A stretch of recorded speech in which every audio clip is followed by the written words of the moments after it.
물론 여긴 국민 라디오.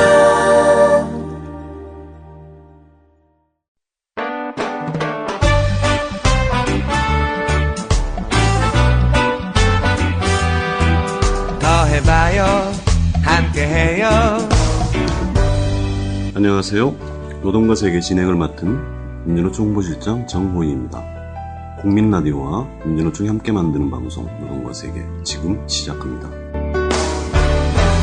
더 나은 세상, 아름다운 생각, 더 해봐요, 함께해요,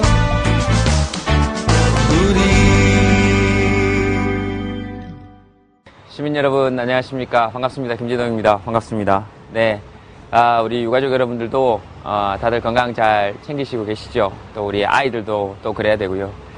이렇게 모이셔서 여러분들이 함께 마음을 포개해 주시는 것이 얼마나 많은 사람들을 위해서 또 여러분들 스스로를 위해서 좋은 일을 하시고 계시는지 아마 여러분들이 느끼시지 못할 정도로 엄청난 도움이 그리고 엄청난 기쁨이 서로에게 되고 있을 걸로 생각합니다. 서로가 서로의 손을 잡아주는 일은 누군가의 손을 잡아주는 일은 나의 손을 어렵고 힘겨울 때 누군가가 잡아줄 것이다 하는 깊은 안정감을 사람에게 줄 수 있다라고 저는 깊이 생각하고 있습니다.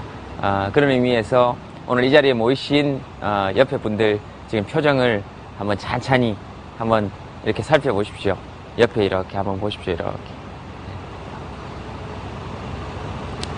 네, 다들 예쁘고 잘생겼죠? 네.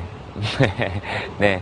아마, 그 풍겨 나오는, 얼굴들에서, 그리고 함께 모인 마음들에서 우리가 느낄 수 있는 것들, 설명할 수 없는 것들 있으리라고 생각합니다. 저는 그것이 정말로 우리 사회에서 또 우리 사람들에게 필요한 것이라고 생각합니다. 내가 어려운 일을 당했을 때, 또 누군가가 어려운 일을 당했을 때, 서로가 서로에게 반드시 옆에 있어준다는 깊은 안정감은 우리를 살게 하고 또 우리를 기쁘게 하고 우리를 행복하게 한다라고 생각합니다. 여러분들 여기 모이신 마음 다 같을 거라고 생각합니다. 특별법 제정되어져야 되는 이유 간단합니다. 아주 간단하죠. 지금 유가족들이 느끼고 있는 마음 그리고 우리 아이들이 왜 그런 일을 당해야 하는지 또 왜 그런 일을 당했어야 하는지 그 진상만 규명해 달라. 그래야 우리 아이들을 잘 보내줄 수 있다. 유가족들에게 슬퍼할 수 있는 시간을 주자. 그것이 저는 이것의 핵심이라고 생각합니다. 많은 여러 가지 다른 이야기들이 있는 줄 압니다. 그러나 핵심에서 벗어난 이야기들이죠. 핵심은 그겁니다. 유가족은 슬퍼할 수 있어야 하고 또 우리 아이들은 왜 그런 일을 당했어야 하는지 반드시 밝혀내고 규명해내고 또 그래야 그 이후에라야 용서할 수 있는 사람들 용서할 수 있게 됩니다. 그래야 우리가 손을 잡고 함께 나아갈 수 있게 되는 것이죠. 과거의 잘못을 처벌하고 처단하는 것이 아니라 그것이 왜 일어났는지 밝혀내어야 다시 또 미래에 그런 일이 일어나는 것을 방지할 수 있고 또 우리가 함께 살아갈 수 있는 사회의 기반을 만들고 기틀을 만들 수 있습니다. 그래서 우리 아이들이 억울하게 죽어간 아이들로만 기억되게 하지 말고 앞으로 우리가 살아가는 사회에 무엇인가 큰 일을 해낸 훌륭한 아이들로 기억될 수 있도록 훌륭한 사람들로 기억될 수 있도록 그렇게 하는 것이 지금 우리가 할 수 있는 일이라고 생각합니다. 끔찍한 사고를 잊고 싶다라고 말씀하시는 분들 계십니다. 그 끔찍한 사고를 잊는 가장 좋은 방법은 그것을 기억해내고 그리고 우리 가슴 속에 깊이 새겨 넣어서 그 끔찍한 사고는 있더라도 아이들이 가졌던 꿈 그리고 그 안에서 희생되었던 사람들이 가진 꿈들은 잊지 않고 우리가 함께 이 세상을 살아나가는 것 그것이 가장 좋은 길이라고 저는 생각합니다. 여러분들 함께 이렇게 맞잡아 주신 손이 또 함께 포개어 주신 마음이 누군가에게는 예수의 일이고 누군가에게는 부처의 일입니다. 지금 여기 모여 계신 분들이 예수고 부처고 그렇습니다. 지금 공기에 기대고 서 있는 이 나무처럼 누구도 누군가에게 기대지 않고는 살아갈 수 없습니다. 서로가 서로에게 기댈 수 있는 공간을 내어주신 또 귀한 시간을 내어주신 시민 여러분 그리고 많은 유가족 여러분 그리고 함께 모여주신 분들께 다시 한번 진심으로 제가 또 고맙다는 말씀을 드립니다. 여러분 깊이 행복하시고 또 앞으로도 서로 기대어서 좋은 일들이 많이 일어날 수 있도록 그렇게 힘을 모아 나가 주셨으면 좋겠습니다. 사고는 왜 일어났는지 규명하고 다시 일어나지 않도록 하되 그래서 우리 기억에서 잊혀질 수 있겠지만 우리 아이들이 가졌던 꿈은 우리 영원토록 잊지 않도록 그렇게 해서 이 아이들이 영원히 우리 가슴 속에 살아남아서 또 우리들 마음 속에 살아남아서 그래서 오히려 그 아이들을 잘 보내줄 수 있도록 또 우리가 원할 때 불러내서 다시 볼 수 있도록 그렇게 마음을 모아 주십시오. 여러분들의 마음이 모여서 특별법이 만들어질 때 또 진상이 규명될 때 그제서야 우리 유가족분들 또 시민 여러분들이 함께 기쁜 날 맞이할 수 있을 거라고 생각합니다. 그때까지 지치지 않고 함께 기쁜 마음으로 손 맞잡고 걸어 나갔으면 좋겠습니다. 누구도 뒤에 남겨두지 않고 함께 걷는 길, 빨리 가는 것이 목표인 고속도로가 아니라 함께 걷는 것이 목표인 길 위에서 함께 손 마주 잡고 기쁘게 하루하루 걸어갈 수 있으면 좋겠습니다. 모두 행복하십시오. 감사합니다. 8월 16일 토요일 세월호 참사 123일째 꼭 4달이 되었습니다. 프란치스코 교황이 방언했습니다. 교황은 생명과 평화, 소통과 배려, 그리고 민주주의와 연대를 이야기합니다. 인간적, 문화적 성숙에 대해서도 이야기했습니다. 물질주의, 이기주의, 분열을 일으키는 무한경쟁사조에 맞서 싸워라. 인간 존엄성을 모독하는 죽음의 문화를 배척하자고 강조합니다. 우리 사회는 어떻습니까? 생명보다 이윤을 앞세운 물질주의로 세월호가 침몰했고 단 한 명도 살려내지 못했습니다. 군대에 간 자식들이 살아서 제대하기만을 고대해야 하는 죽음의 문화에서 헤어나지 못하고 있습니다. 유족들의 고통과 아픔을 외면한 채 이제 그만 잊자는 이기주의가 팽배해 있습니다. 15일 박근혜 대통령 69주년 광복절 기념사에서는 세월호 문제, 민주주의, 노동이동권, 복지 문제는 언급조차 없었습니다. 박 대통령의 강조한 자유민주주의는 교황이 언급한 새로운 형태의 가난을 만들어내고 노동자들을 소외시키는 비인간적인 경제 모델에 불과합니다. 천박하고 암울합니다. 프란치스코 교황님의 말씀이 우리 사회의 인간적, 문화적 성숙을 위한 걸음이 되기를 간절하게 바랍니다. 지금 박근혜 정권에게 최대 위협이 되는 존재는 누구일까? 야당? 절대 아니고. 맞다. 바로 세월호 유족이다. 세월호 유족의 힘을 빼기 위한 여당의 눈물겨운 몸부림, 그 4가지. AI가 전국에 막 퍼지고 있는데 AI 퍼지지 않도록 모든 사람을 동원해서 막아라. 그러고 차단할 거 다 차단하고 해라. 대통령이 할 수 있는 겁니다. 똑바로 해야죠. 기다려보세요. 제가 여러 가지 얘기를 하고 있지 않습니까? 저희들 기본 입장은 이것이 기본적으로 사고다. 교통사고다. 천안함 피해자들보다 더 과잉 배상이 돼서는 안 되겠다. 식객이든 죽을 각오를 해야 돼. 100원의 실리가 할 각오를 하고 단식을 제대로 해야 된다. 그 말이지. 그건. 하여간 유족들한테는 죄송해요. 그러나 우리가 이제 국가 전체를 운영해야 되는 그런 측면에서 살펴보면 어디까지 어떻게 해야 될까에 대해서는 좀 더 신중할 필요가 있고요. 또 밖에 외부의 반체제를 쭉 주장해온 이 세력들이 일부 많이 개입을 하고 있다고 그러는데요. 네. 그런 거에 흔들려서는 이 도저히 어떻게 국가 이 경영을 해나갈 수 없지 않습니까? 또 저분들도 저희 당하고는 접촉을 안 하려고 그러는 것 같아요. 새정치민주연합이나 정의당, 야당 쪽으로만. 야당하고만 접촉을 하니까 그것 또한 좀 곤혹스러운. 또 그 배상 문제도 함께 좀 처리를 해달라. 더 나아가서 지금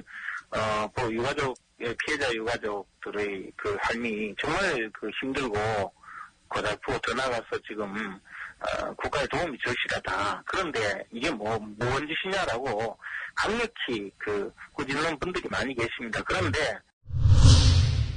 노동과 세계 19째 방송, 오늘은 두 가지 이야기 하겠습니다. 1부에서는 표류하고 있는 세월호 특별법에 대해서, 그리고 2부에서는 직장 내 성폭력 실태에 대해서 이야기합니다. 먼저 민주노총 신석구 연대사업국장 모시고 세월호 특별법 대해서 얘기하겠습니다. 어서 오십시오. 네, 안녕하세요. 민주노총 연대사업국장입니다. 신석구라고 합니다. 네, 투지 신석구 선생. 네, 지난번에 나와서 바꾸겠다고 했는데요. 아직 못 바꿨는데 꼭 바꾸겠습니다. 바꿀 것 같습니다. 네, 왜 투지 신석구 선생인지는 지난 방송 꼭 들어보시기 바랍니다. 세월호 특별법 참 깝깝해졌습니다. 이게 어떻게 된 일인지 한번 과정에 대해서부터 먼저 좀 살펴봅시다.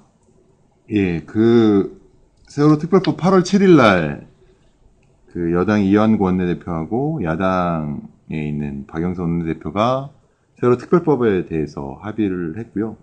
그 특별법 합의하는 그 시간에 저는 지난번 전국 순회하는 과정이 있었는데 그때 순회를 진행하지 못했던 수도권 사업장을 좀 순회하고 있었습니다. 그래서 사회보험노조에서 이동하는 차 안에서 2학년 5반 이창현 군 아버님이 그 소식을 전달받고 저희한테 말씀을 해주셨고요. 이창현 군 아버님이 이동하는 과정에서 그동안 쭉 얘기해왔었던 세민연 의원들에게 좀 확인 전화를 하셨습니다. 그래서 김현미 의원이든 그리고 특별과 관련된 세민연 의원들한테 전화로 일일이 확인하셨는데 그때 이제 들어보니까 박영선 원내대표가 세민연에 있는 다른 의원들에게도 전혀 공유하지 않은 상황 속에서 일종의 독단적으로 해야 될까요?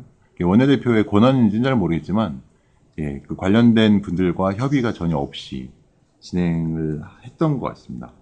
저도 개인적으로 의원들이나 당직자들한테 확인해 봤는데 몰랐던 것 같아요. 정말 몰랐던 것 같아요.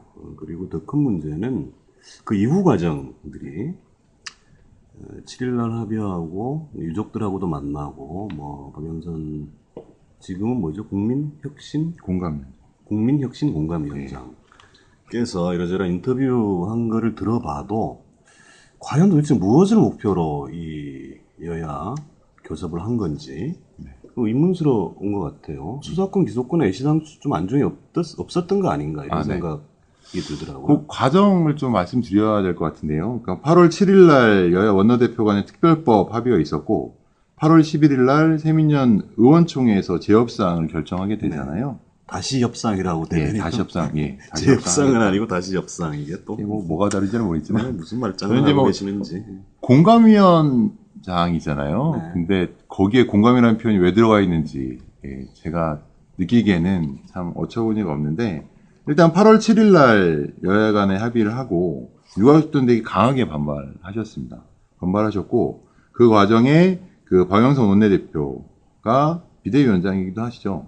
지금 8월 11일 날 일요일 날 1시간 정도 국회에서 농성하고 계셨던 유가족분들을 찾아오게 됩니다. 찾아와서 원내대표 간의 합의를 할 수뿐이 없었던 상황, 그리고 합의했던 내용들에 대해서 내용이라고 하면 진상조사위원회 유가족 티오를 3명으로 늘렸다는 거잖아요. 그거에 대해서 그럴 수뿐이 없었던 상황, 그리고 그것이 이후에 시간이 지나면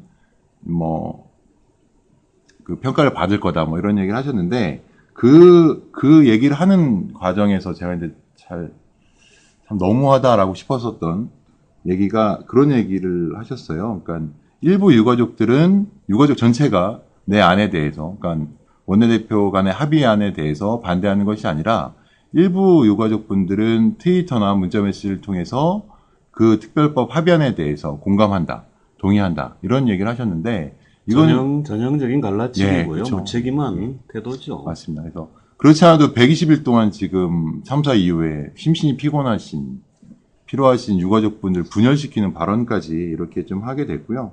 그렇게 되면서 유가족분들이 세민연 당사 점거에 들어갔고 그 합의 이후에 국회의장은 이제 특별법 합의가 됐으니 유가족들은 농성을 풀어라. 집시법에 따라서. 국회는 집회를 할 수 있는 공간이 아니니 나가라라는 얘기를 했었고, 그러면서 국회에서 유가족분들을 대한 태도도 확연히 달라지게 됩니다. 그래서 11일 날 의원총회가 있기 전까지 전국 각지에서 세민연 당사를 점거하거나 뭐 이런 뭐 국민들의 이제 분노를 일으키는 분노가 실린 항의 행동이 있었고 11일 날 의원총회에서 결국은 뭐 말씀하셨던 건 재협상 관련된 다시협상이라는 이제 입장을 얘기하게 됐는데 11일 날 이제 세민연 의원들 46명이 재협상을 촉구를 하게 되잖아요.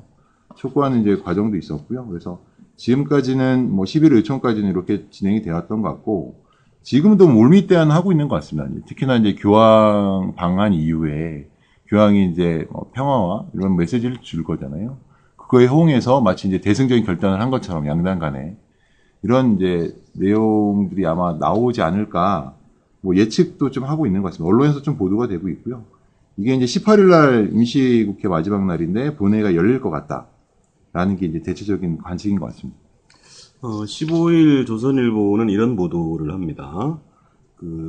여권의 원로들의 의견, 뭐 이런 이름으로 여당이 대승적인 양보를 해야 된다는 보도를 하는데 그 내용인즉 지금 뭐 박영선 대표, 원내대표 안, 그 수사권, 기소권 없는 겁니다. 네. 그래서 특검, 추천권, 그다음에 증인 채택에 대해서 양보하고 마무리하라, 뭐 이런 분위기를 좀 잡고 있는데, 참 안타깝고, 안타까운데, 왜 수사권, 기소권이 중요한지에 대해서 좀 더 확인해야 될 것 같아요. 그렇지 않으면 이 상태로 또 유야무야 지나갈 수밖에 없을 것 같습니다. 네. 조선일보가 이제 그런 보도를 한 거는 그냥 한 보도는 아닌 것 같고요.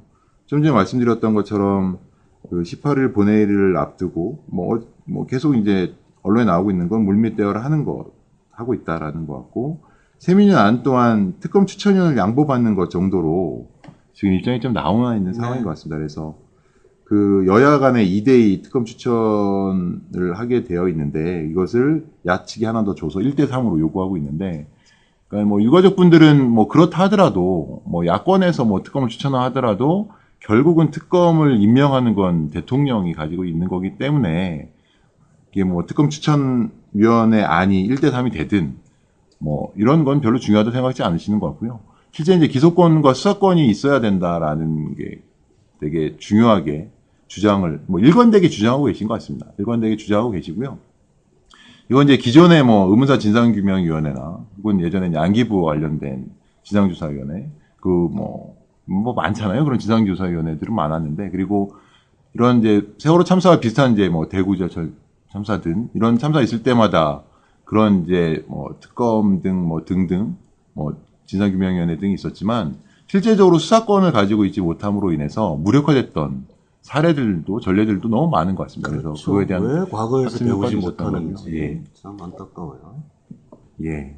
이게 이제 730 이후, 그리고 아까 이제 초반에 말씀드렸던 것처럼 8월 7일 특별법 합의 이후에 경찰의 유가족들 대한 태도도 극명하게 바뀌는, 거의 180도 바뀌는데, 예전에는 이제 유가족분들 이외에, 그러니까 예를 들면 광화문에서 이제 단식을 들어갈 때, 천막을 치게 될 때도 물품 반입이 하나도 안 되는데, 유가족분들이 이제 가서 얘기를 하면 됐었습니다. 근데 지금은 8월 7일 이후에 국회의장도 얘기했던 것처럼 8월 11일 날 유가족분들만 국회 출입을 통제하게 돼요.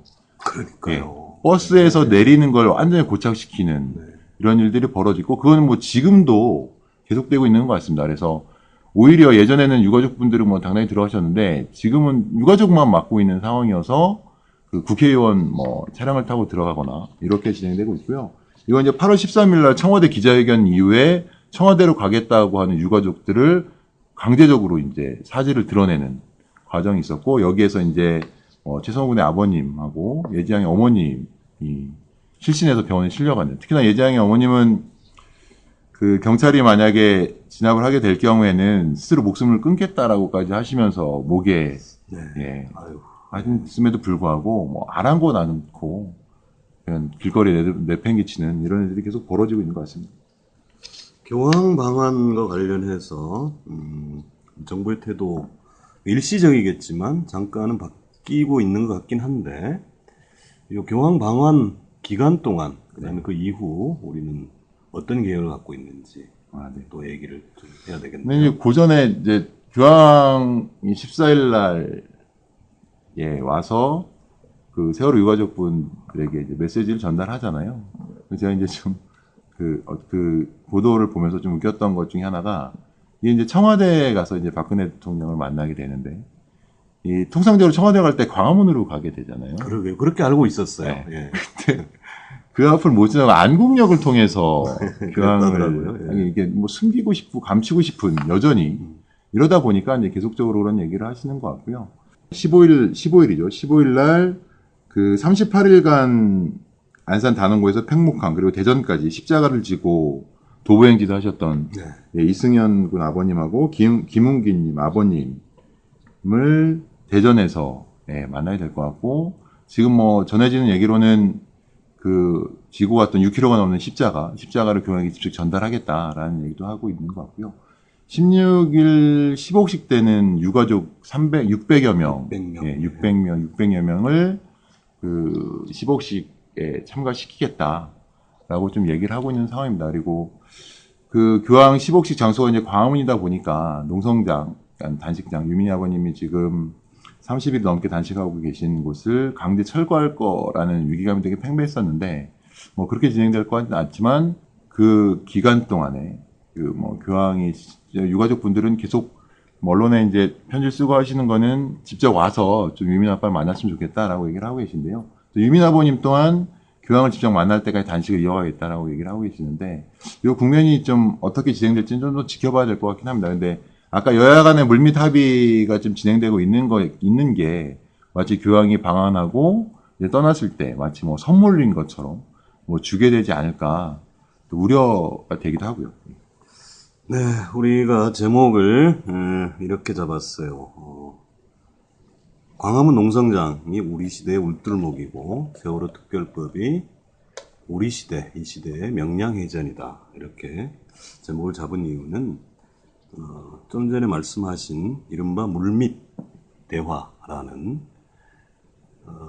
그야말로 특별법이라 할 수 없는 수사권, 기소권 없는 특별법을 합의해서 이제 해결됐다. 뭐 이렇게 물타기 하려는 시도로 보여집니다. 분명해 보이고요. 그래서 우려하고 있는 것이죠. 예, 제가 보기에는 좀 잘못 판단하고 있는 것 같습니다. 지금 뭐 박영선 원내대표가 이제 14일 날 취임 100일이었는데 그때 이제 이런 메시지를 얘기를 해요. 그러니까 제게 쏟아진 강한 비판이 역설적으로 특별법에 대한 관심을 깨웠다.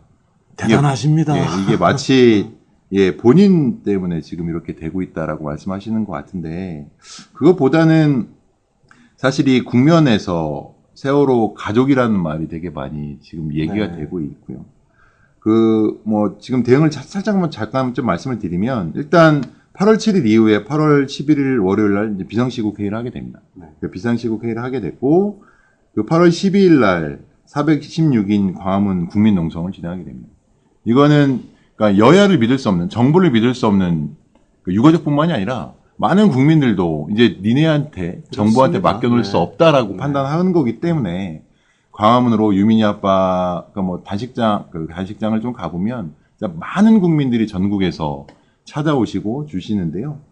이 과정에서 고등학생 또한 8월 12일 날 쭉 모이게 됩니다. 80여 명이 자발적으로 뭐 제목도 그겁니다. 고등학생도 앓고 난다. 라는 내용으로 해서 이 나라를 떠나고 싶다라는 강한 메시지를 계속 좀 전달하게 되고 그 광화문 농성장은 점점 국민들은 좀 전국 각지에서 오는 국민들을 위해서 좀 불어나고 있는 이런 상황이 좀 지속되고 있는 거죠. 네, 서두에 우리가 들었던 김재동 씨 이야기가 있었는데요. 이거는 저희들이 녹음한 건 아니고요. 유가족들이 스스로 방송을 하고 있습니다. 416TV라고 유튜브로 보실 수 있는데요. 유튜브에서 416TV 검색하시면 되고 그야말로 그 유가족들이 중심이 돼서 유가족들의 상황, 농성장의 상황 그리고 유가족들의 목소리 또 거기에 지지하는 각계각층의 목소리를 직접 들으실 수 있으니까요. 꼭 좀 들어주시기 바라고 416인 단식 농성이 일단은 3박 4일 해서 8월 16일까지로는 일단 예상되어 있는 걸로 알고 있는데 맞습니다.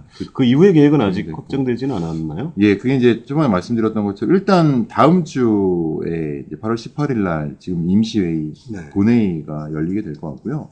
이 본회의에서 또 어떤 일들이 벌어질지 뭐 예측이 좀 불가능한 상황인 것 같습니다. 이제 다만 조선일보가 얘기했었던 그리고 그 말씀하셨던 것처럼 뭐 여당에서 대승적으로 양보해서 증인 채택이나 특검 추천을 양보하는 것으로 정리가 될지 어쩔지 잘 모르겠는데 그 상황에 따라서 지금 국민대책위나 가족대책위는 대응을 하겠다라는 거고요. 그래서 지금 이 국면 자체가 워낙 예측할 수 없는 국면으로 좀 가고 있는 상황이어서 국민대책의 사업 계획 또한 좀 일주일 단위로 좀 나오고 있는 좀 상황입니다. 그래서 지금 뭐 SNS 공간이나 그런 이제 SNS든 해서 보여지는 그런 일정들에 좀 많은 좀 관심을 가져주셨으면 좋겠다라는 말씀을 좀 드리고 싶습니다. 이 정치권이 얼만큼 국민들과 뭐 세월호 유가족들의 아픔에 공감을 하면 좋겠지만 국민들의 이제 그런 아픈 부분들에 대한 공감력이 떨어지는 거를 보여주는 것 같습니다. 그러니까 지난번 방송에서도 이제 박근혜 대통령의 공감 문제에 대해 얘기했지만 이번도 역시나 이제 박영선 원내대표가 보이는 행보 또한 뭐 유가족들에 대해서 조금이라도 유가족들의 처지에서 생각하고 공감한다면 이런 일들을 벌일 수 있을까 싶을 정도의 참 안타까운 일들이 계속 벌어지고 있는 것 같습니다. 프란치스코 교황이 해방신학의 토대한 분이라고 평가를 합니다. 가난한 자들, 소외된 이웃과 함께하는 교회, 이것이 지금 프란치스코 교황이 이끄는 전 세계 카톨릭 메시지인데 교황이 어제 방한하시면서 거기에 이제 나가 있었던 남인철 선생님의 부모님 이렇게 악수하면서 가슴에 이제 손을 얹고 공감한다 얘기했을 때 박근혜 대통령이 뒤에 서 있었고 이후에 이제 청와대 만찬을 할 때 그런 얘기를 하잖아요. 세월호 유가족분들을 다독여줘서 감사드리다라는 이게 이제 이 국정 책임자가 할 얘기인 건지 그 5월달인가 왜 세월호 유가족분들이 청와대에 가서 박근혜 대통령이 직접 면담했을 때 박근혜 대통령은 언제든 찾아와라. 언제든 찾아오면 만나겠다라고 했던 거잖아요. 뭐 전화번호 알려주고 그랬다면서요. 그 전에도 백목 진도체육관에서도. 근데 이제 13일 날 보였던 이제 경찰의 태도는 뭐 전혀 그 청와대에서 4월 16일 7시간 박근혜 대통령 행적에 대해서 수없이 많은 얘기가 나왔는데 일본 산케이신문인가요? 거기서 보도된 이후에 이제 7시간 행적에 대해서 또 청와대가 발표하는 21번 보고했다. 참 이게 그러다 보니까 유가족분들은 점점 이제 정부를 불신하게 될 것 같습니다. 그래서 오로지 교황 한 말씀 더 드리면 프란치스코 교황이 3박 4일 일정으로 오셔서 일정을 마치고 돌아가시게 되는데 그걸로 이제 세월호 특별법이나 세월호 참사를 해결하는 뭐 일정 정도의 뭐 계기가 될 수는 있겠지만 실질적으로 이 문제를 안전한 사회를 건설하겠다는 것은 세월호 가족뿐만이 아니라 우리 이제 국민들의 몫으로 남을 것 같습니다. 이제 특히나 노동조합, 우리 사회의 핵심이라고 하는 민주노총의 역할 또한 되게 상당히 크게 자리매김되고 있는 것 같습니다. 맞습니다. 교황의 방문이 굉장히 큰 의미가 있는 건 분명합니다.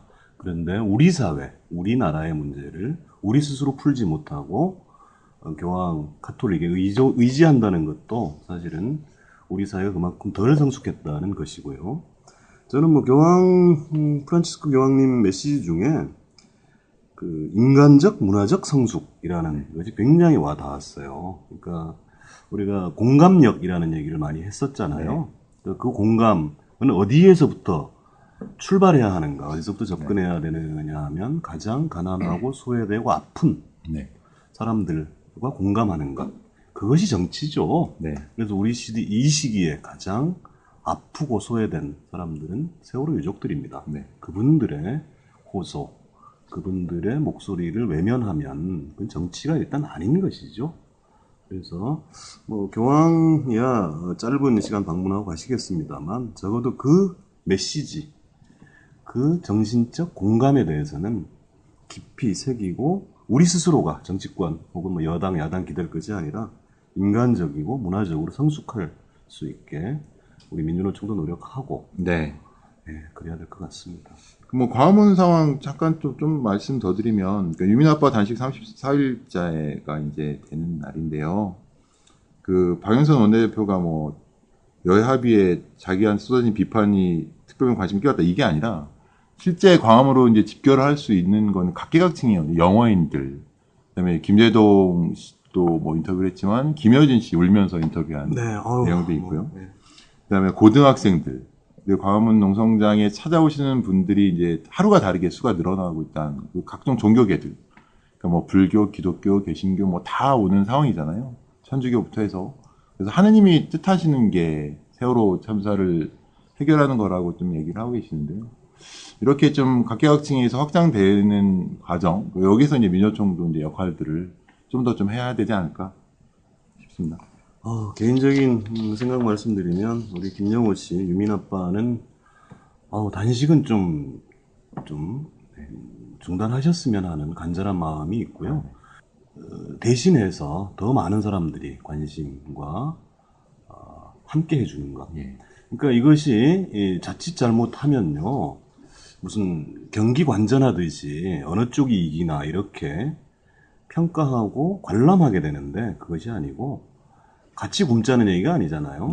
더 큰 목소리로 응원해 주기를 바라는 것이죠. 그것이 아마도 그 33일 단식하고 계신 유민 아빠의 호소이기도 하고, 교황님이 우리 사회에 던진 메시지일 거라고 믿습니다. 저는 뭐 제 개인적인 생각으로는 좀 그런 생각이 있습니다. 이게 지금 명량이라는 영화가 되게 폭발적으로 관객몰이를 하고 있는 상황이고요. 이게 거기에 이제 메시지 중에 하나 이제 두려움에 대한 얘기가 있는 거잖아요. 그러니까 많은 분들이 여기 이제 제가 현장을 쭉 다니면서 느끼는 것 중에 하나도 뭐냐면, 예를 들면 화물연대랑 간담회를 진행했습니다. 운영연대랑. 되게 거칠다라고 표현되시는 분들인데 간담회 하는 동안 유가족 4분의 눈을 똑바로 쳐다보지 못하세요. 이거는 감당하지 못하는 슬픔이나 두려움을 피하고 싶은 생각들도 많이들 있으실 것 같습니다. 근데 이제 그런 두려움이나 그런 슬픔들을 좀 조금이라도 좀 넘어섰으면 좋겠다. 근데 그래야만이 지금 광화문에서 단식하고 계신 유민이 아버님 뿐만 아니라 참사 이후에 단 하루도 발 뻗고 쉬지 못하시는 유가족분들의 상처를 보듬어 안을 수 있지 않을까. 지금 제가 좀 그날 그 화물연대 간담회 이후에 들었던 생각 중에 하나 그런 게 있습니다. 그때 이학여반이 창현이 아버님이셨는데요. 아버님이 나오시면서 화물연대 동지들한테 그런 얘기를 하세요. 동지들 고맙습니다. 어느덧 이제 유가족분들한테 이제 민주주의 동지가 되어버렸고요. 돌아오는 차 안에서 같이 가셨던 어머님 한 분이 그런 얘기도 하세요. 이 스마트폰을 꺼내서 그런 얘기를 하셨어요. 그날 이제 마지막을 신승철 위원장이 하셨는데 구호를 외치셨어요. 또 화물연대가 앞장서서 세상을 바꾸자라는 물류를 멈춰 세상을 바꾸자. 그런 구호를 외쳤는데 어머님이 메모를 하십니다. 세상을 바꾸자. 너무 좋다 구호가. 그러면서 이제 화물연대 이렇게 적고 계신데요. 어느덧 유가족분들한테는 민주노총이 이제 동지가 되어 있는 상황이고, 이 국면을 지키는, 이겨낼 수 있는 든든한 버팀목이 좀 되어가고 있는 것 같습니다. 그거에 걸맞게 민주노총도 좀 뭐 유가족분들뿐만 아니라 국민들의 그런 바램들에 호응해야 되지 않을까 싶습니다. 세상을 바꾸자 하니까 15일자 프란치스코 교황 공식 트위터 거죠. 거기에 세상을 바꾸자 이런 실제로 한글로 그렇게 써 놓으셨어요. 정말 세상을 바꿔야 합니다. 또다시 4월 16일 이전으로 돌아가는 세상 끔찍하지 않습니까? 그리고 이때 이 문턱, 이 울tur목, 소용돌이 치는 곳을 넘어서지 못한다면 우리 아이들에게 너무 큰 죄를 짓는 것이겠죠. 마지막으로 강조하고 싶은 말씀 해주시고 마무리하도록 하겠습니다. 저는 확실하게 말씀드리고 싶은 건, 일단 유가족분들은 특례 입학이니 의사자 지정 문제니 전혀 관심이 없으십니다. 개나 줘라. 개나 줘라고 얘기하시는 거고, 뇌에 뭐가 들었냐 이런 말씀도 하시는데요. 일관되게 말씀하시는 건 우리 아이가 죽었다. 17년 동안 키워왔던 우리 아이들이 죽었고, 한 마을에서 자전거 타고 가는 아이들 100여 명 넘는 아이들이 한꺼번에 사라진 이 상황에 대해서 우리 아들이 왜 죽었는지에 대한 진상규명을 해달라는 요구입니다, 사실. 근데 이제 그걸 계속 물타기 하고 있는데, 할 만큼 했다라고 얘기하시는 분도 많습니다, 사실. 많지는 않고, 이제 일부일 것 같은데, 돋보여서 그런 것 같은데요. 여전히 팽목항에는 10명의 가족들이 기다리고 계시고요. 진상규명은 된 게 하나도 없이 계속 의혹만이 넘쳐나고 있습니다. 그러니까 유가족들이 요구하는 것은 철저한 진상규명이라는 걸 말씀드리고 싶고요.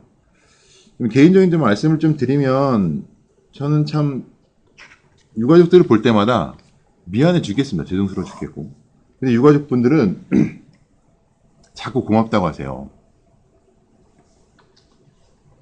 근데 이게 이제 더 가슴이 아픈데 참 유가족분들에게 든든한 버팀목이 될 수 있도록 주변 분들한테도 뭐 서명을 안 하신 분이 계시면 서명도 해줬으면 좋겠다는 얘기 했으면 좋겠고요.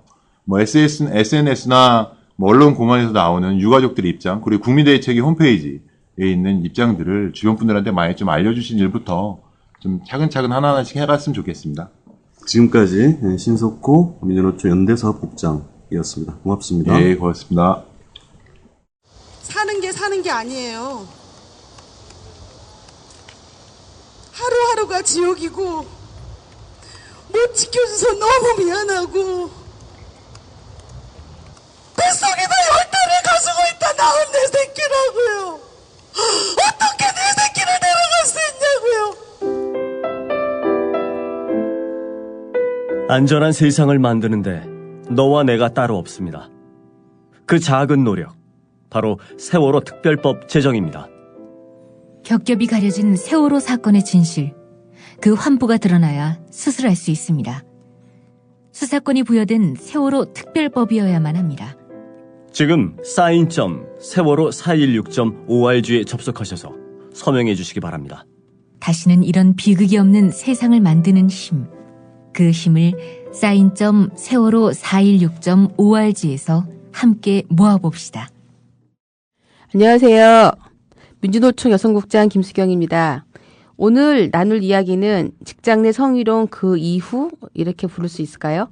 직장 내 성희롱 피해자가 가해자와 사용자에 맞서서 투쟁하고 승리하고 다시 자신이 일하던 일터로 돌아간 뒤에 겪는 또 다른 피해에 관한 이야기입니다. 직장 내 성희롱 피해자에 대한 불이익 조치라고도 보통 이야기하는데요. 왜 발생하고 어떤 것이 문제고 또 해결 방안은 없는지 함께 이야기 나눠보는 시간을 갖도록 하겠습니다. 그럼 오늘 참가자들 한번 인사를 각자 하도록 하겠습니다. 예, 안녕하세요. 저는 전국 농협노조에서 활동하고 있는 남주연 여성국장입니다. 반갑습니다. 네, 안녕하세요. 저는 여성노동법률지원센터에서 고용평등 상담 실장으로 활동하고 있는 공인노무사 박윤진이라고 합니다. 반갑습니다. 네, 오늘은요, 저희 민주노총 가맹 노조 중에 농협노조의 여성국장님하고 또 저희랑 항상 함께 하시는 분이세요. 여성노동법률지원센터의 활동가로 또 일하고 계시는 노무사 박윤진 선생님이십니다. 박윤진 노무사님이십니다.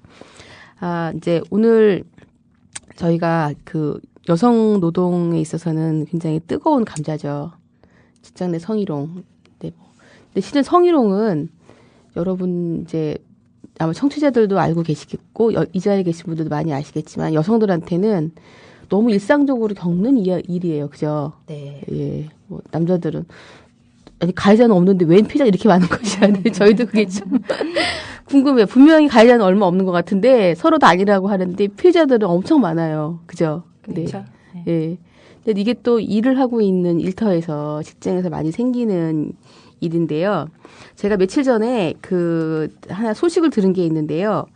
근로복지공단에서 정신질환 재해조사 할 때 지침 마련 중인데, 여기에서 그 성희롱 피해자에 관한 조사 과정에서 해야 될 지침에 대해서 이렇게 내용들이 지금 준비 중이더라고요. 이게 저희가 2011년에, 현대자동차 아산 성희롱 사건을 가지고 싸우면서 조사 과정에서 문제가 굉장히 많이 있었어요. 그래서 그 부분에 대해서 근로복지공단에다가 개선점을 요구한 점이 많이 있었는데 이걸 통해 가지고 지금 지침들이 좀 나오고 있더라고요. 그래서 조사를 할 때는 피해가 생겼을 때 조사할 때 근로복지공단에 조사할 때 그리고 또 이제는 뭐 상급자한테 이야기할 때 이때 다 어떻게 처리를 해야 되는데 규정들이 지금 마련되고 있더라고요. 조금 진보한 측면이 없잖아 있긴 하지만 아직도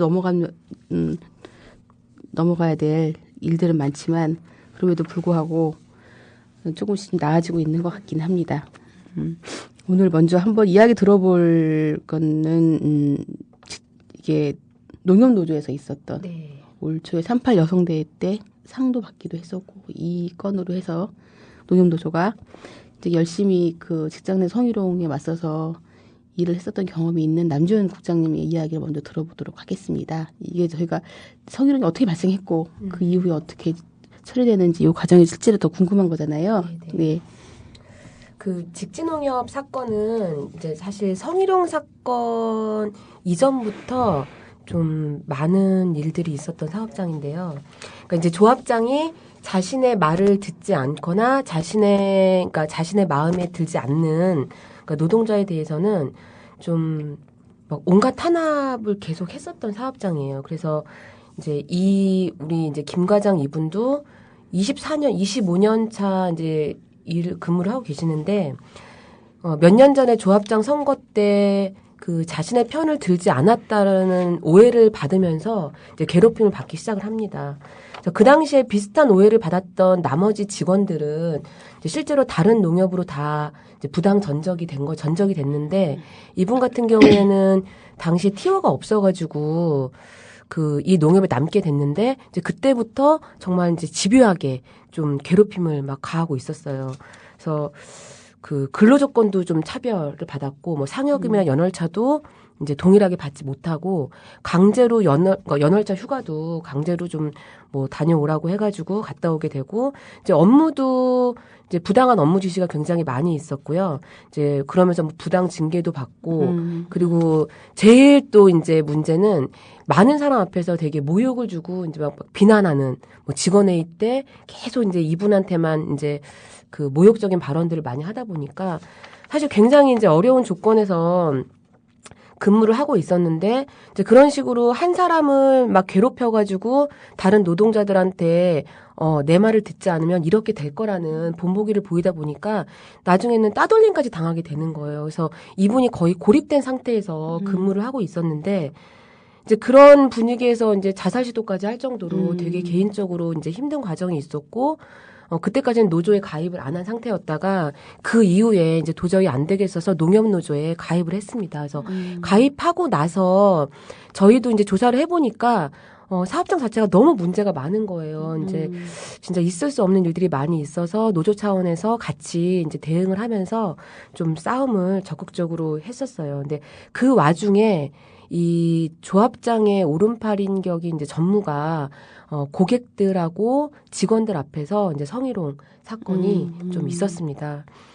근데 이 이제 잘못된 조직 문화 속에서 뭐 직장 상사가 거의 뭐 내가 마음대로 이렇게 된다 뭐 이런 분위기 안에서 사건이 발생을 한 건데 이 어떤 그 여성 성기 그 사진을 우리 김 과장한테 보여주면서 이게 너의 뭐 성기냐 이런 식의 발언을 이제 고객들 그리고 직원들 모두 있는 자리에서 이제 하신 거예요. 그러니까 한 거예요. 근데 뭐 이제 이게 뭐 좋게 말해서 이제 성기라고 하지 정말 더 저질적인 표현으로 이분한테 얘기를 하다 보니까 다행히도 이제 이분이 그 자리에서 성희롱을 하고 있다라고 문제 제기하고 경찰에 신고하고 이제 이런 과정을 쭉 이제 하면서 대응을 했었는데 그 사건 이후로 이제 이분 같은 경우에 정말 이 전무가 그 옆에 뭐 지나치는 것만으로도 되게 소름 끼친 그렇죠. 이제 그런 상황까지 좀 왔었던 이 사건입니다. 이제 사람들이 이렇게 농담으로 굉장히 친밀하게 표현으로 성희롱을 하기도 하지만 이게 정말로 실은 그 길을 꺾으려고 하는 거거든요. 그러니까 진짜 전쟁 시에 여성들을 가해를 하고 여성들한테 성폭력을 가하는 이유가 그것이 성욕 때문에 그러는 게 아니에요. 그 상대방 적군의 길을 꺾기 위해서 그 공동체에서 지키고 있는 여성들에 대한 위해를 가함으로 자신들의 힘을 약간 전리품처럼 생각을 하고 이런 것도 없잖아 있는 거죠. 근데 그것도 보면은 같이 싸우고 있는 과정에서 어떻게 보면 적대적인 관계에 놓여 있는데 그런 성적 농담이나 성희롱의 성폭력으로 어디 한번 이것까지 견딜 수 있겠어? 이렇게 실현하고 벌어진 일이죠. 네. 아, 그거 더 기분이 좀. 그러니까 더군다나 이제 아주 그 계획적이고 노골적으로 그러니까 하는 이게 거네요. 그 이제 그때 계속 그 이 김과장 사건으로 저희가 막 대응을 해오면서 그 농협 사내 게시망에 이 사건이 굉장히 뜨겁게 막 그러니까 분노가 좀 모아지고 있었어요. 그러니까 그래서 이 전무도 사실상 일상적으로 그러니까 조합장한테 잘 보이기 위해서 일상적으로 이 김과장 이분을 막 그 진짜 모욕적인 발언도 계속 해왔었던 사람이거든요. 그러니까 그 사내망에서 그 사내 게시판에서 막 이 전무에 대한 이제 뭐 비난도 있고 이제 이러니까 여기에 대한 사실 보복으로 이제 당일날 그런 그 사건을 저지른 거죠. 그러니까 이 사내 게시망 안에서 막 그거에 대한 어떤 보복성으로 해가지고 많은 사람들 앞에서 이제 모욕을 주겠다 해가지고 그 사진을 좀 들이댔던 것 같아요. 그리고 이제 이런 경우는 어떻게 보면은 성희롱 유형 중에서는 또 자기들 생각에는 별거 아닌 아주 가벼운 그 액션으로 생각할 수도 있어요. 근데 또 외에도 또 굉장히 유명하고 이제 뭐 이건 실은 여성들이 싸웠기 때문에 유명해진 알려진 이런 사건들이 있잖아요. 아까 처음에 이야기했었던 현대자동차 아산공장 성희롱 사건이 있었고 벌써 몇 년 지났죠.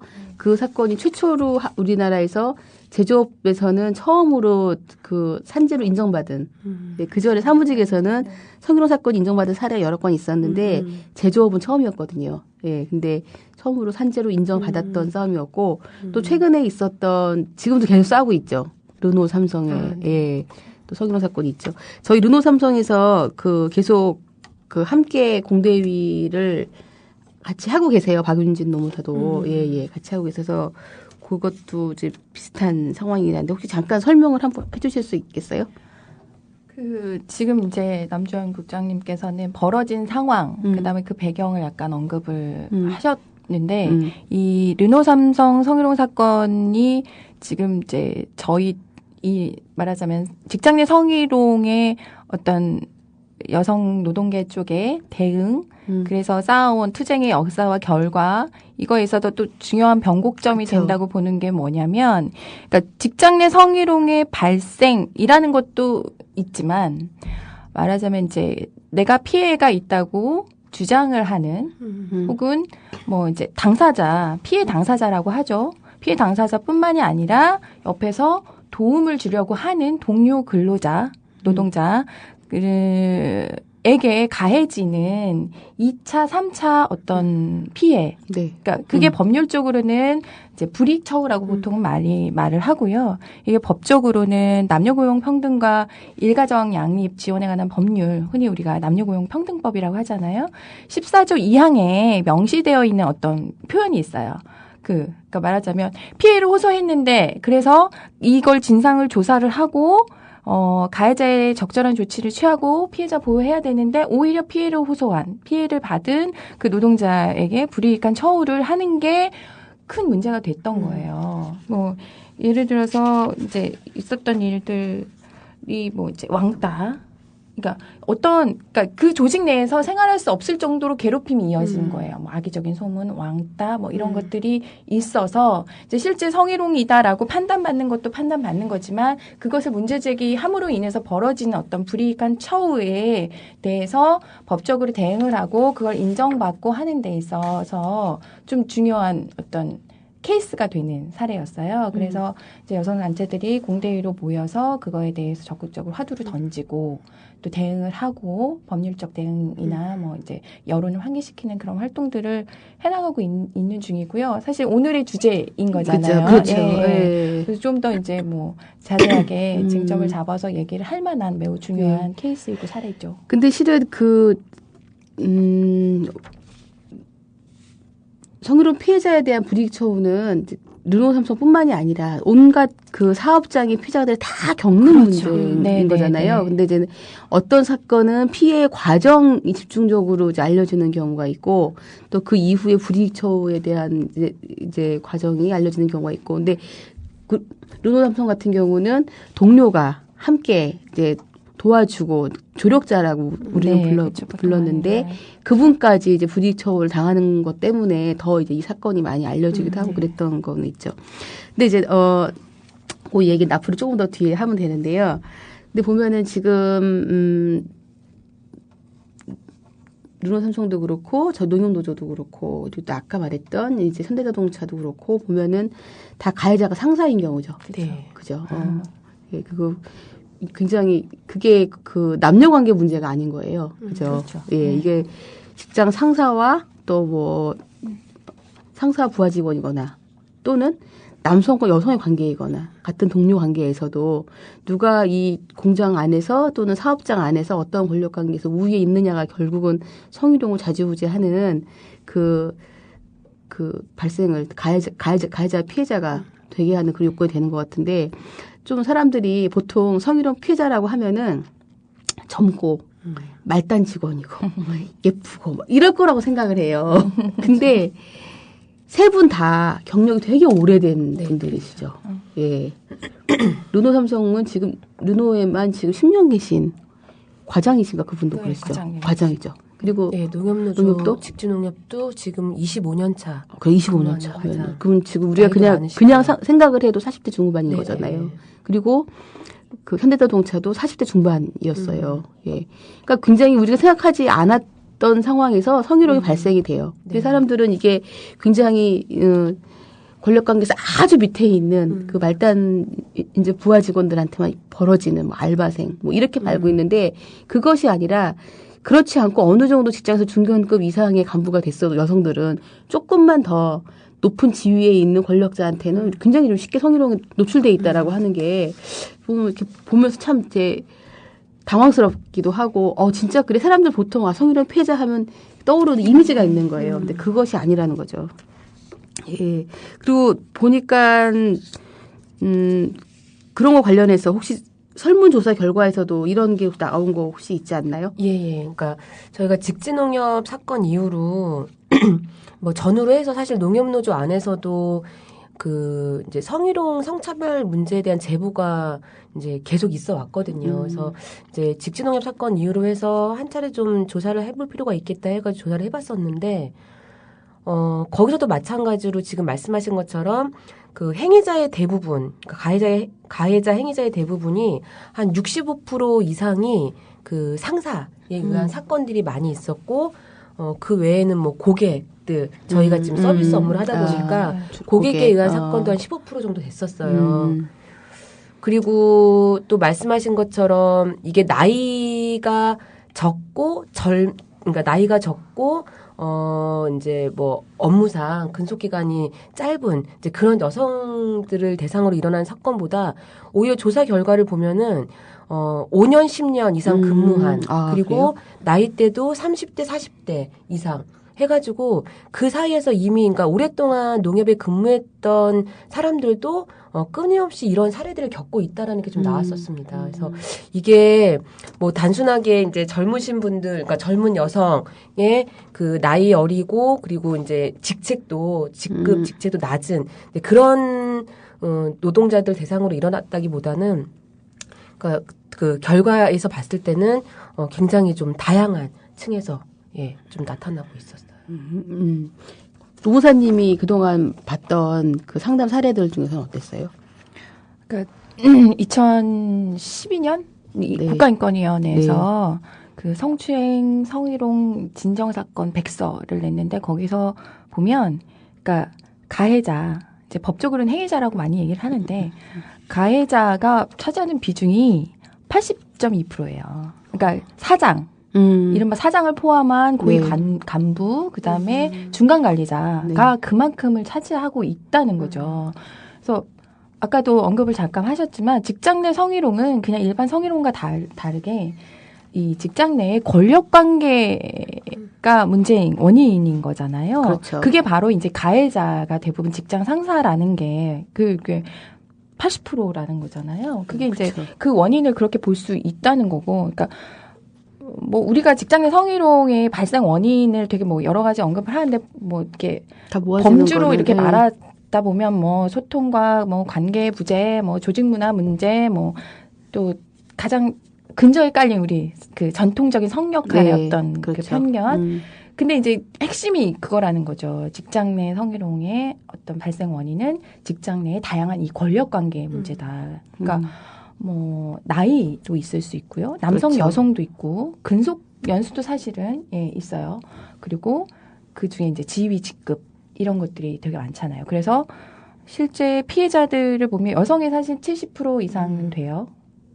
그리고 어리고, 이제 신입이 많기는 하죠. 근데 말씀하신 대로 이게 어느 정도 연차가 있어도 피해자가 되고, 관리자가 돼도 또 되고, 뭐 이런 게 왜 발생할까 보면, 그렇죠. 그 권력 관계라는 거, 그 다음에 왜 이게 이제 그 근저에 깔린 게 아까 이제 김수경 국장님 말씀하신 대로 이게 이제 괴롭힘의 일환으로 시작해서 그 매개가 성적인 언동, 성적 괴롭힘이 된다는 거예요. 그러니까 상담을 하다 보면 요즘 이상하게 붙죠. 이 성희롱이 아니더라도 직장 내에 어떤 괴롭힘 있죠. 폭언, 네. 폭행 이게 많이 늘었어요. 근데 실제로 사업주가 가해자가 아닌 한 이게 법적으로 어떻게 보호를 해줄 수 있는 상황이 안 돼요. 그래서 이게 사실 막 이게 법적으로 보호가 되지 않는다면 이게 심각한 문제가 되겠다 사회적으로 이런 생각이 좀 들거든요. 그러니까 그런 맥락에서 성적인 괴롭힘도 발생을 한다는 거예요. 그래서 아까 말씀하신 대로 길을 꺾기 위해서 힘을 가시하기 위해서 괴롭히고 그게 성적인 괴롭힘이다라는 게 너무 동의를 하는 게 그러니까 제가 볼 때는 이게 갑을 관계가 되는 거잖아요. 흔히 우리가 얘기하는 그렇죠. 대로 그러면서 이 성희롱이라는 걸 이용해서 끊임없이 자기가 권력이 우위에 있다라는 걸 확인하고 여성 노동자들을 상대적으로 자기보다 약자인 그 당사자를 통제하려고 한다는 거죠. 그러니까 저는 개인적으로 사실 그런 거예요. 이게 직장 성희롱이 이 문제라는 건 현실적으로는 어떤 가부장적인 그렇죠. 어떤 예, 예. 사회 전반이나 노동 현장뿐만이 아니라 이게 이제 그 여성 노동자들의 고용 불안정. 그러니까 고용 불안정 이 문제는 어쨌든 우리가 자본주의 사회에서 그렇죠. 신자유주의 문제를 빼고 갈 수가 없잖아요. 그러니까 가부장제와 어떤 신자유주의 정책, 신자유주의의 어떤 근본 문제가 같이 만나서 빚어내는 합작품일 수 있다라는 생각이 네. 뭐 이렇게 비약이라고 느끼실지 모르지만 전 이렇게 문제를 항상 곁에서 지켜보고 있는 사람으로서는 이게 뗄래야 뗄 수 없는 문제고 그거를 다 건드리지 않으면 해결되지 않는 굉장히 매우 중요한 문제이다 이런 생각이 좀 들어요. 네. 네, 이게 그 보면은 개인의 문제는 결코 아니잖아요. 그렇죠. 예, 네. 개개인이 대응할 수 있는 문제는 결코 아니고 결국은 뭐 집단의 힘으로 풀고 나가든가 그렇게 가야 되는 건데 보면은 발생부터가 권력관계가 약한 상태에서 시작이 되다 보니까 그 이후의 해결 과정에서도 도와줄 수 있는 세력이 없는 거예요. 같은 공동체 내에서 내가 낮은 지위에 피해자가 낮은 지위에 있는데 누가 감히 가해자의 권력에 도전을 해가지고 피해자를 도와주겠어요. 그렇죠. 그러니까 2차 피해를 계속 당하게 되는 거잖아요. 그러다 보니까는 뭐 이제 보면 세 분의 그러니까 두 분 같은 경우도 발생한 이후에 피해자가 된 이후에 노조에 가입을 했었죠. 물론 그 노역 같은 경우는 그 성희롱 이전에 다른 괴롭힘으로 인해 노조에 가입을 하시고 그리고 르노삼성 같은 경우도 현장 안에서는 르노삼성의 저희 조합에서 또 같이 공동으로 설명도 받아주고 이렇게 하면서 뭔가 좀 그 안에 현장 안에서 지지 세력들을 만들어내가면서 이제 조금씩 움직였던 것 같은데요. 그 싸움이 굉장히 힘들었다는 거예요. 공동체 안에서 성희롱 피해의 발설자, 뭐 고발자, 이렇게 그 사람들이 그러니까 공동체의 위계를 흔들어 버리는 이러한 사람들이 돼버린 거잖아요. 그래서 굉장히 힘들었었는데 이게 이제는 그럼에도 불구하고 이제 법률적으로 승소를 하든 복직을 하든 다 됐는데 이후가 또 문제가 생기잖아요. 복직을 하고 난 다음이 또 이전보다 더 힘든 경우들도 꽤 많더라고요. 예. 근데 그런 경우는 우리가 오늘 원래 하고자 했던 이야기가 바로 여기였거든요. 성희롱 피해자가 그 공동체 복귀를 한 이후에 직장에 복귀를 한 이후에 다시 생존하는 방법에 관한 이야기인 거예요.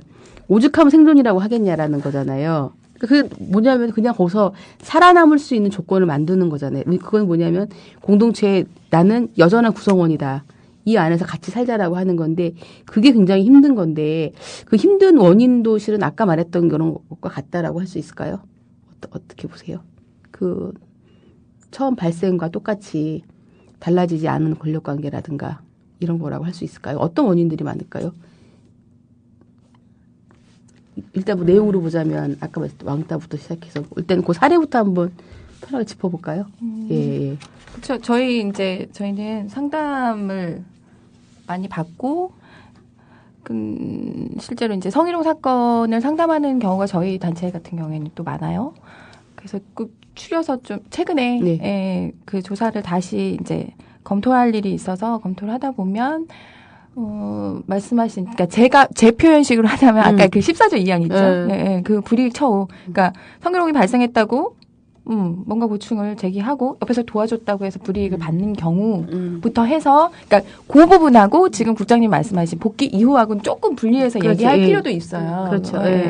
근데 이제 그 과정에서 발생하는 피해는 이제 아까 르노삼성 얘기를 하면서 약간 언급을 했는데 그러니까 뭐 그 피해자나 조력자한테 막 사직을 종용한다든지 막 악의적인 소문을 퍼뜨려서 그러니까 말하자면 더 이상 직장에서 생활할 수 없도록 하는 거죠. 뭐 그런 식의 어떤 괴롭힘, 그다음에 뭐 부당한 대기 발령, 뭐 해고는 뭐 너무나 명확하게 명문화되어 있긴 하지만 그런 것들도 있고요. 그다음에 이제 복귀와 관련해서 얘기를 하면 별거 아닌데 문제 삼아서 저렇게 누구 하나 말하자면 심하게 얘기해서 누구 하나 죽이고 날리고 와서 다시 일하는 사람이 돼버리는 거예요. 그래서 가까이 안 하는 거죠. 그리고 그런 것도 있어요. 이제 한 번은 저희가 가해자 교육을 했는데 회사가 그나마 단호하게 처리를 한다고 이 사람을 다른 데로 발령을 내린 거예요. 그리고 이제 가해자 교육을 받아라. 몇 시간 이수증 받아와라 해서 저희 단체에 왔는데 와서 이제 억울함을 표현을 해요. 보통 가해자들이 그래요.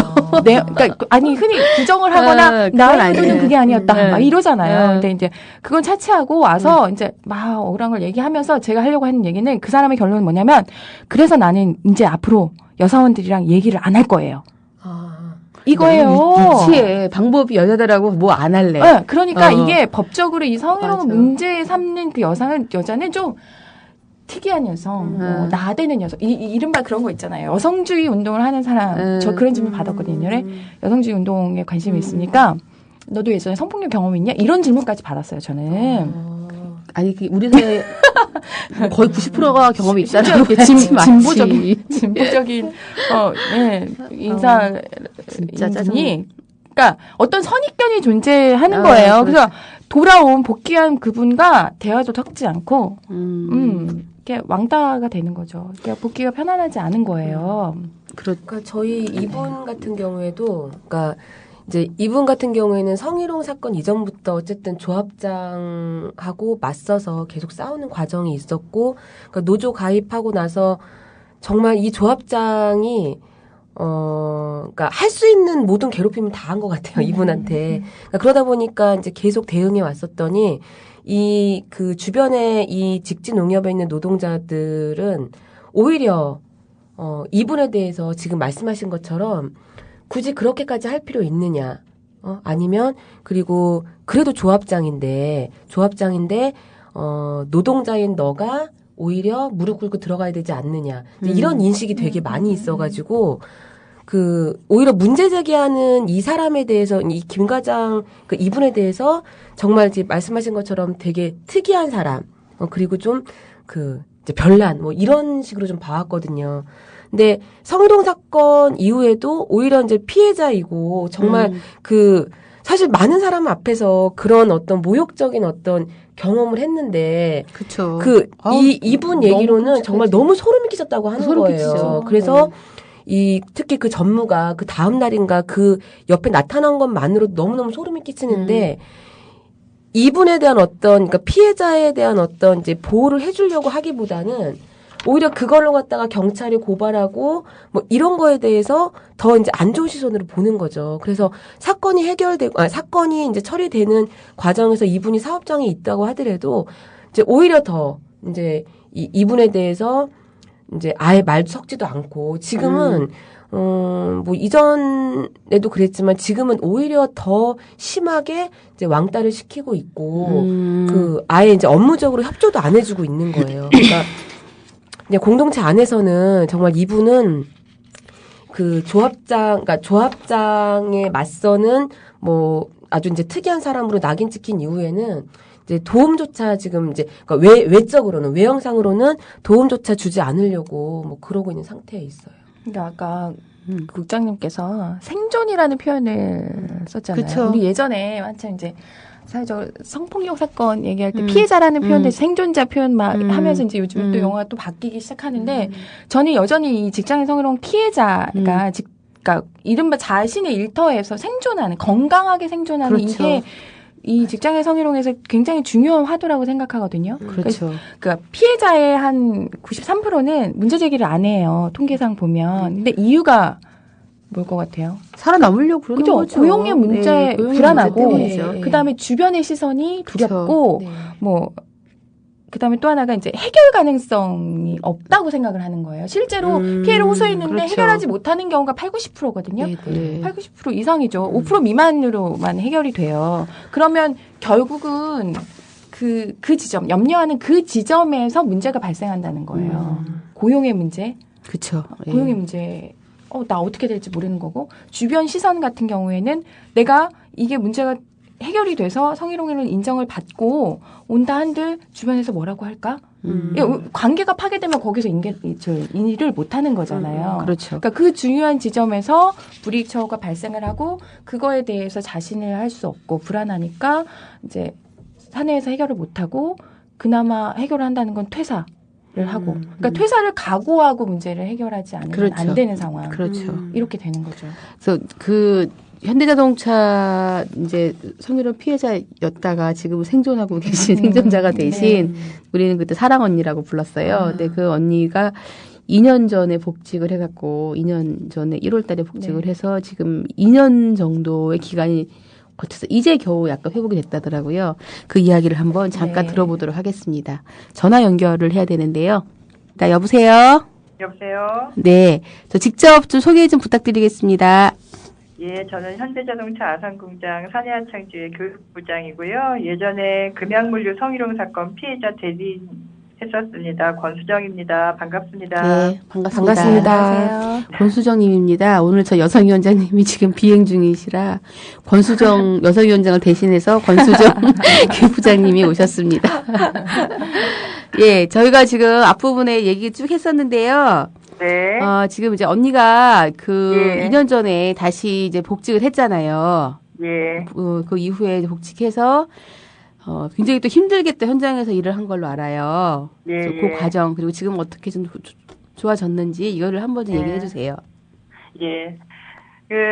사실 그 금양물류 성희롱 사건의 피해자 언니는 성희롱, 직장 내 성희롱 당하고 억울하게 해고돼가지고 한 2년 동안 지난한 투쟁을 하고서 복직하는 게 이제 희망이고 꿈이다가 복직을 하였는데 현장에서는 사실은 왕따와 외로움이 굉장히 많았죠. 특히 이제 현장에 가해자의 부인이 같은 현장에서 근무를 하는데 그 여성분이 주도하는 그 나머지 사람들을 전부 다 주도하여 눈빛과 태도뿐만 아니라 말 한마디 붙이기도 어렵고 그러니까 언니는 이제 하루 종일 아무 말도 못할 뿐만 아니라 심지어는 뭐 점심시간에 식당에 가서 밥 먹는 것도 너무 어려운 그래서 거의 1년 넘게 언니 혼자 도시락 싸갖고 가서 탈의실에서 혼자서 식사도 하셨어요. 사실 이제 이런 왕따나 이런 것이 대응하기가 굉장히 어려운데 뭐랄까 이 피해자에게 낙인 찍기 그리고 저 여자에게 문제가 있다 이런 것을 극복하기가 너무 어려운데 게다가 2차 가해를 주도했던 사람이 현장 안에 남아있다 보니까 그런 문제가 굉장히 많았고 사실 근데 뭐 예를 들면 뭐 근로계약서를 막 다시 쓰자고 하거나 산재 치료를 가야 되는데 뭐 휴가를 안 준다거나 눈에 보이는 부당 노동 행위는 노동조합에서 대응해서 그때그때 그렇게 하지 말라고 말할 수 있는데 그리고 이제 처리를 하죠. 그런데 문제는 이 왕따 문제는 노동조합에서 집단적으로 대응하기가 굉장히 어려워요. 왜냐하면 회사에서는 그런 게 없다고 계속 얘기하니까. 오히려 이제 뭐 한 번 더 이렇게 그런 문제에 대해서 얘기하면 한 번 더 피해자에게 제가 성격이 참 이상하고 잘 지내면 되는데 제가 튀고 있다 이런 방식으로 얘기하니까 굉장히 제기하기 어려움이 있죠. 사실은 그래서 이런 문제는 이제 눈에 보이게 지지하고 언니를 지원하고 걱정하고 함께 하고 싶은 마음들이 있다는 것을 눈에 보이게 확인시켜주면 좋은데 언니 같은 경우는 이제 언니네 업체 자체가 회사 안에서도 우리 조합원 한 명도 없고 굉장히 멀리 떨어져 있는 곳에 있어서 그런 대응을 하기가 굉장히 어려웠어요. 있으니까. 예. 지회가 있는데도 이제 다른 의장 공장이나 다른 생산 라인에 있는 업체들은 다른 업체라도 우리가 쫓아가거나 조합원들이 뭐 같이 밥을 먹어준다거나 이게 쉬운데 이제 언니네는 점심시간 자체도 다르고 다른 조합원들하고 그리고 이제 그 업체가 너무 떨어져 있고 이러니까 대응하기가 굉장히 어려웠고 한참 고생하다가 이제 계기는 뭐 언니는 마음고생 굉장히 많이 하셨고 마음이 아프니까 몸도 아파가지고 병원에 입원도 하고 그랬다가 뭐 이제 시간이 지나니까 그래도 이제 그 중에 이제 뭐 눈도 맞추고 얘기도 하고 이런 사람들 좀 땡기면서 좀 좋아진 게 있고 아시는 분들은 많이 아시는데 우리 언니가 독실한 기독교 신자시라 하나님의 은총을 구하는 기도를 하셔서 또 많이 위로받으시고 사실은 노동조합이 해주는 것보다 그런 게 많아서 안타깝기도 하긴 했는데 지금은 시간이 지나니까 많이 좋아지긴 해요. 다만 고민은 있어요. 그러니까 부당하게 이제 직장 내 성희롱을 당하고 부당하게 이제 해고되거나 처리가 잘 되지 않아서 이제 장시간 마음고생하면서 싸움을 하고 합의하고 들어간 경우에 많은 사람들이 그것이 이제 그 사건이 끝났다고 생각을 하는데 사실은 치유를 위한 시작, 아주 기본적인 시작일 뿐이지 그 시간 동안 당했던 일단은 성희롱 당했던 고통 그리고 자기가 말을 하는데 들어주지 않고 2차 가해 당했던 고통, 오랜 시간 싸우면서 생긴 고통 그리고 고립돼서 외로웠던 거 그 모든 것들이 이제 간신히 치료할 수 있는 딱 시작이 합의하고 들어가는 것 같아요. 그때가 딱 시작인 거죠. 그러니까 그때부터 이제 오히려 뭐랄까 이렇게 조직 노동조합이든지 아니면 같이 해주는 사람들이 그때부터 이 피해자의 치유를 어떻게 같이 할 것인가는 사실 많이 고민되지 못하고 비어있는 지점이 많이 있다는 생각은 있어요. 네네, 감사합니다. 지금 회의 중에 급하게 나오셔서 전화 받으신 걸로 아는데. 네. 예, 그 복귀 이후가 어떻게 보면 더 힘들기도 해요. 그 싸울 때는 뭐 변호사도 있고 노무사도 있고 노동조합도 있고 한데 여기가 현대자동차 공장이 엄청 크거든요. 저 구석에 있는 어떤 라인인 거예요. 거긴 다 산의 하청이니까 하청의 어떠한 공장인데 그 안에 한 명만 조합원인 거죠. 언니 하나만. 언니가 성희롱 피해를 당했으니까 그 하청에 이제 하청 노조에 가입을 해가지고 이제 싸우다 보니 나머지는 전부 다 조합원이 아니니까 노동조합에 이제 반대하는 입장이었던 거고 또 아무래도 사업주에 붙어 있기도 하고 또 가해자의 부인하고 같이 일을 해요. 이게 왜냐면 그게 그잖아요. 이게 지역은요 농협도 마찬가지예요. 동네에서 일자리를 구하자 여성들은 멀리 안 가거든요. 딱히 직업을 위해서 구하기 위해서 멀리 이사를 가거나 이거는 결혼 전에 내가 뭐 서울로 유학 왔다가 뭐 이렇게 구한다 이런 경우가 아니면 근거리에서 직장을 구하게 돼 있는데 다 몰려 사는 거예요. 같이 살고 직장도 구하고 그러니까 뭐 딱히 그 가해자의 부인도 어디 갈 데가 있는 건 아닌 거죠. 한 공동체 안에 살 수밖에 없어요. 농협도 마찬가지죠. 어디 갈 데가 없는 거잖아요. 조합장도 동네 아저씨, 부하 직원 들어온 사람도 동네 옆집의 아들, 뭐 딸, 나도 다니고 있고 20년 다니고 30년 다니고 이런 상황에서 성희롱 피해자가 돼갖고 생존을 한다는 게 얼마나 힘든가. 이거는 그러니까 아예 97%가 저 신고도 하지도 않는다라는 이야기가 나온다는 거죠. 아, 듣고 나니까 저는 좀 요즘은 좋아졌다고 했어요. 그래가지고 이제는 좀 좋아졌는가 보다 언니가 이제 밥도 같이 먹을 사람이 생겼다. 이게 벌써 2년이 지난 거예요. 내가 그러니까 2년 가슴 동안. 아파요. 그 시간 동안 사실은 혼자 싸웠다는 거잖아요. 그러니까 성희롱으로 인정받기까지는 같이 싸웠죠. 그래도 사랑 언니 같은 경우에는 주변의 도움을 많이 받았고 집단적인 도움을 받았는데 그야말로 복귀하고 나서는 홀로 싸우고 맞서야 되는 문제가 돼버린 게 사실 뭐 안타깝고 뭐 그렇죠. 그러네요. 예. 네. 그곳으로 돌아간다고 마음 먹은 것도 사실은 되게 많이 힘들어요. 네. 거예요. 어제 보니까 르노 삼성의 그 피해자도 보니까 페북에 쓰신 걸 보니까 직장 동료가 개인적인 이유로 패치를 못 받겠다. 뭐 그런 게 뭐겠어요. 다 직장 문화인 거죠. 네. 그러니까 그 안에서 만들어진 관계가 뭐 어쨌거나 직장 내에서는 우리 회사를 명예를 실추시키고 뭐 기타 등등 여러 가지 이유가 있는 거죠. 우리 남편의 명예를 실추시키고 가장의 일자리를 뺐고 뭐 기타 등등 이유로 왕따가 된 거죠. 예, 그래서 지금 우리는 이제 이것이 어떻게든 이제 뭐 법률로 바꿔내든 제도 개선을 하든 뭐 힘으로 바꿔내든 문화를 바꿔내든 뭔가 이후에 좀 변화가 있어야 될 것 같은데요. 요즘은 그래서 성희롱으로 인정받기, 뭐 이런 것도 있지만 그 이후에 어떻게 살아남을까가 굉장히 큰 고민인 것 같아요. 그 직장 내 성희롱을 이제 그 노동조합에서 크게 화두로 던지고 나서 이제 뭐가 바뀌었을 것 같은데 특히 농협노조 같은 경우는 변화가 많이 있었다고 들었거든요. 어떠했는지 좀 알려주시겠어요? 저희는 이제 이 직지농협 사건이 뭐 워낙 정말 그러니까 사실 농협에서 그 조합장의 무소불위의 권력이나 이런 것들은 어디나 마찬가지긴 해요. 그리고 이제 성희롱 사건도 뭐 비일비재한 경우도 많이 있고 하지만 이 직지농협 같은 경우는 정말 이제 홀로 싸우는 상황에서 이제 사건이 알려지고 이 전국에 있는 이제 그 노동조합이 없는 사업장에서도 굉장히 함께 분노하고 함께 싸웠던 좀 그런 사례가 있었는데 그러니까 그러고 나서 어쨌든 이게 참 정말 잘못된 조직 문화 안에서 이제 사건들이 나오는 거잖아요. 그래서 네네.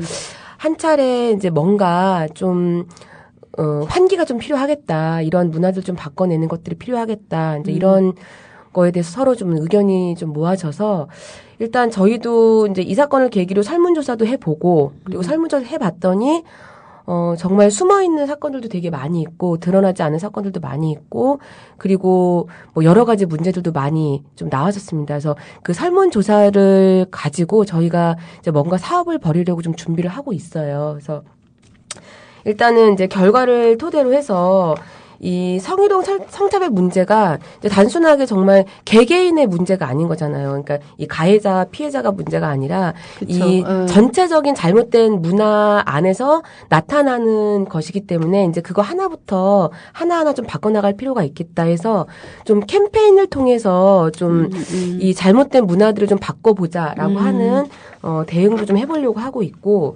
그리고 성희롱 예방 교육이 이렇게 조사 결과에 따르면 진행은 잘 되고 있어요. 어쨌든 법적으로 해야 되니까. 근데 그 내용으로 들어가 보면 굉장히 형식적이었다. 그래서 그냥 그 특히 가해를 많이 하고 있다는 그 책임자, 상사들에 의해서 그냥 뭐 문서 읽어주고 사인하고 끝나는 성희롱 예방 교육도 있고 그냥 이제 영상물 틀어주고 이제 끝나는 예방 교육도 있고 그러다 보니까 굉장히 형식적으로 끝나고 마는데 그게 어느 정도 효과가 있는지 다들 효과가 없다고 얘기하시더라고요. 사건이 일어나는 것만 보더라도 네, 효과가 없는 이제 그런 뭐 이제 그런 상황인 거죠. 그래서 이거에 대해서도 한번 좀 형식적인 교육이 아니라 정말 지금 현재 상황에 맞게 좀 제대로 교육을 할 수 있도록 좀 해보자 하는 사업들도 좀 해보려고 하고 있고 이런 사건이 발생했을 때 누군가에게 털어놓고 제대로 처리할 수 있는 기구가 있어야 해결이 되겠다라는 것도 좀 설문조사 결과에서 좀 나왔었습니다. 그래서 그런 것들을 해보기 위해서 좀 처리 기구도 제대로 좀 만들어보자라고 하는 내용들을 좀 만들고 있습니다. 지금 르노 삼성 공동대책위원회 공대회에서도 이거 관련해서 이후에 불이익 처우에 관한 대응을 어떻게 할 것인지 논의를 모으고 있잖아요. 네. 그 내용도 잠깐 설명해 주시겠어요? 네. 소개 좀. 어쨌든 네. 성희롱, 직장 내 성희롱이라는 거는 이제 발생하기 이전에 예방이 중요한 그죠. 것은 당연한데 이제 그런 것처럼 이제 우리가 이 불이익처우, 성희롱으로 인정받기까지의 어떤 불이익처우에 대한 어떤 보호, 피해자에 대한 보호, 조력자에 대한 보호, 그다음에 복귀 이후에 대한 보호, 이런 것들이 현실적으로 문제가 된다. 생존하기, 그쵸. 건강하게 생존하는 것에 대해서 문제가 된다라고 인식을 했다면 사실 그런 거예요. 뒷공무리 쫓아다니면서 그 문제를 법적으로 문제가 있다 해서 이게 법률적으로 대응하는 게 사실은 이제 그거는 서브인 거고요. 근본적으로 우리 같은 이제 활동가들은 한 발 앞서서 이걸 문제 제기를 하고 풀어 나가야 된다는 생각을 해요. 그러니까 그렇죠. 말하자면 현실의 인식 변화가 쉽지 않은 어떤 지난한 싸움의 과정이라고 한다면 저는 제도가 인식의 변화를 가져오는 거는 당연히 있다고 생각을 해요. 네네. 그리고 그 제도를 보완하고 실효성 있게 만드는 것. 그래서 그런 측면에서 이제 저희 아까 언급했던 것처럼 르노 삼성 공대위에서 이번에 이제 저희가 14조 제2항 불이익처우 문제 우리가 지금 주제 삼은 이거에 대해서 이제 2월 달에 케이스 포럼도 한번 했고요. 이번에는 본격적인 어떤 토론을 해보자라고 해서 토론회를 준비하고 있어요. 광고 겸 말씀드리면 다음 달 9월 25일 날 오후 2시에 국가인권위원회에서 토론회를 개최하거든요.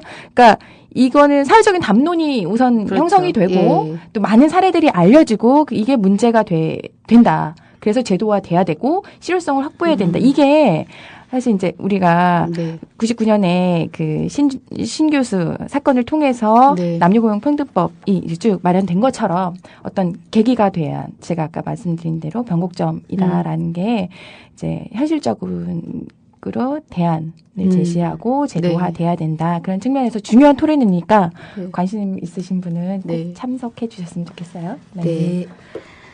아, 오늘 뭐 이렇게 성희롱 발생부터 뭐 이후의 처리 뭐 아직 뭐 갈 길이 굉장히 많고 저희는 그래요. 직장 내 성희롱을 예방한다고 하는 것이 여성의 권익을 뭐 개선한다라기보다는 직장 내에서 보다 많은 평등을 만들어내기 위한, 보다 많은 평등을 확보하기 위한 조치다. 성희롱을 예방한다고 하는 것이. 그래서 저희는 실은 평등을 위해서 투쟁을 하고 평등을 위해서 더 많은 목소리를 조직하고자 하다 보니까 이 이야기들을 앞으로도 계속 끄집어낼 수밖에 없을 것 같아요. 예, 오늘 장시간 또 좋은 얘기들 많이 나눴고요. 오늘 나눴던 이야기는 직장 내 성희롱 피해 그 이후 또 다른 불이익 처우에 관한 이야기였습니다. 이렇게 웃으면서 이야기를 하지만 결코 웃을 수 있는 이야기는 아니고요. 그래도 앞으로 많은 부분을 바꿔내고 또 함께 해나갈 분들이라 오늘 굉장히 즐겁고 유익한 시간이었습니다. 감사합니다. 예, 다음번에 뵙겠습니다. 네, 감사합니다. 네.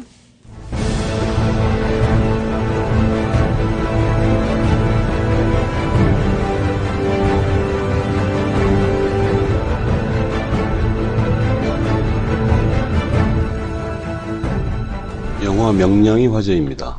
최단 시일 1000만 관객을 돌파했습니다. 영화 자체에 대해 이러쿵저러쿵 할 생각은 없습니다.